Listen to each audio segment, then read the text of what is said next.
I think my thing is it's just too hard to wrap my brain around like the paradoxes that would come up if you did travel through time. You know what I mean? Like if you met yourself. So like if I in the future travel through time to today, like how does that work? Because like right now, well, you would see yourself, I don't have that memory, but technically I should have that memory because it's going to happen. No, because that would be you from the future. So you would technically see yourself, but you right now would meet an older version of yourself. But I guess then the thing that messes, I guess, with most people's mind right now. So like, how is it possible? You know what I mean? No, like, but let's say, because there is actually one guy there. I didn't put in our notes, but for today's episode, but there is one guy who somewhere in Scandinavian, one of the Scandinavian countries, who claims he was. And I was like, it's like one of those funny stories. He was working under a sink, like I saw that, and then he crawled through some hole, and he met his older. They had the same tattoo and all that shit. Yeah. I saw that. I thought that was funny. But yeah, man. I mean, like, so let's say if Daniel from 20 years from now, you know, let's say he's like, fuck this, you know, there's this new time machine thing, and let's try it out. Boom, flies back to here. You meet him right now. I mean, it will be technically you, but it won't be you in your experience. So it would be technically like a clone of you. I mean, as far as you are concerned, because he would have his own body, his own mind, right? He would genetically be, I guess, identical to you. He would just be older, but otherwise it would just be another person, like another copy. So if you kept on coming back and back in time, you could literally like make 1 million copies of yourself, right? Which that's kind of what messes with, you know what I mean, with, I guess with our logic, because we're, I guess as far as animals, including human beings, we're used to this linear time, you could say, right? But then what happens to the time, like, okay, so using that example again, if I went back in time to today, to this conversation right now, what happens to everything that happens after this conversation? You know what I mean? That like, that happened, you know what I mean? Because wouldn't that make like a second timeline? Because then there's a whole timeline of, I guess, I mean, today from before I visited, that's going to happen. You know what I mean? And then, well, no, but a new timeline from when I did visit. But in your right now experience, there would be no other timeline because you right now haven't lived in the future. I mean, think about this though. Like, if you really think about it, for us human beings and for all the animals on this planet, at least, because we don't know how it is on other planets, time doesn't exist. If you really think about it, is there really a future, a past, and present? In your experience, I'm saying. Like my own personal experience? Yeah. If there is a past and a present? Past, present, and a future. Is there such a thing?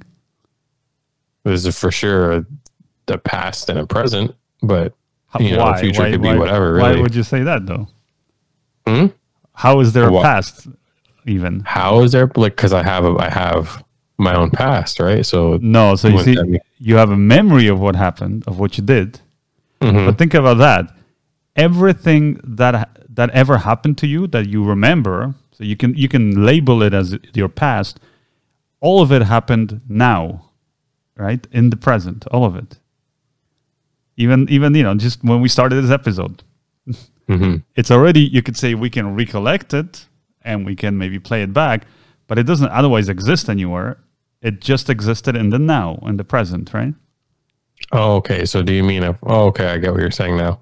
And I guess technically no, there's no real past. Like you can't go back and visit it or anything. Yeah, it's not a tangible thing. It's all just our recollection. Like literally, if I were to right now, I don't know, drive over there, hit you in the back of the head with a shovel, and then you come out of a coma, and then you know, hopefully you know that wouldn't like mess up your brain any other way. But let's say you lose all your memory. For you, there would be no past. You'd just be like, okay, you know, like a newborn baby. There's no past. It's like, okay, I don't know what happened. You couldn't care less, right? So it's just literally, it's a mental concept, a past, just as the future is a mental concept. Like I think one of the episodes we kind of touched on it that, I mean, all these problems now that especially like young people have, but you know, whatever, I shouldn't say young people, just people in general. So there's a lot of messed up people. and they're complaining about all these things and this and that, and they live these privileged lives. And it's because they're living in their mind. They're always either concentrating on the past, so like, this thing happened to me in the past. Oh my God, whatever. I guess I got spanked when I was a kid or whatever. Like, they have all these things and they're reliving moments. So it's not like that past is here. Those events happen. That's it. And they happen in the now. But they're just reliving it. So in a way, you could say they're kind of time traveling in their mind. And then you have the other, spectrum of people who are constantly worried. I'm sure you've known people like that. Always worried, always thinking, oh my God, what is this? Oh my God, what if I don't have money to pay my bills? Oh my God, what if, she cheats? Oh, my God, what if this thing happens? Oh my God, what if I get caught? Blah, blah. And they're always living in the future. But it's not like the future has happened. Nobody knows what's going to happen. It's not a tangible thing. They're just living it in so they're imagining. Literally, it's all a mental concept. But it really, if you think about it, everything that ever happened or anything that ever will happen only happens in the now. So technically, in our experience, there's only the present. Yeah, that's fair. When you put it like that, that makes sense. So now, going back to that idea, if you from the future were to come back, let's say right now, and it's like peeking out the window out there, then, he would be, basically, it would be a brand new experience for you. It would be happening in the now, though. Right. And for that Daniel from the future, he maybe would remember, hey, I was recording this podcast, and there was nobody there when I recorded the podcast. But for him, again, that was his experience. So in a way, you could say there's two Daniels there, because then there will be a Daniel like you right now, that you're doing a podcast and then you yourself show up, and now there's two of you. And then in his experience, he could remember, I remember years ago I did this podcast and I was sitting there, but there was no me from the future, right? So I guess it more or less, would create its own timeline. Essentially, I guess you could think, but again, it will be a mental concept in his head and in your head, because technically, in the moment of now, which is the only thing you can ever experience, you guys would be there together, right? And you could hold hands and skip off into the sunset, and that'll be the end of a romantic. Perfect person. No.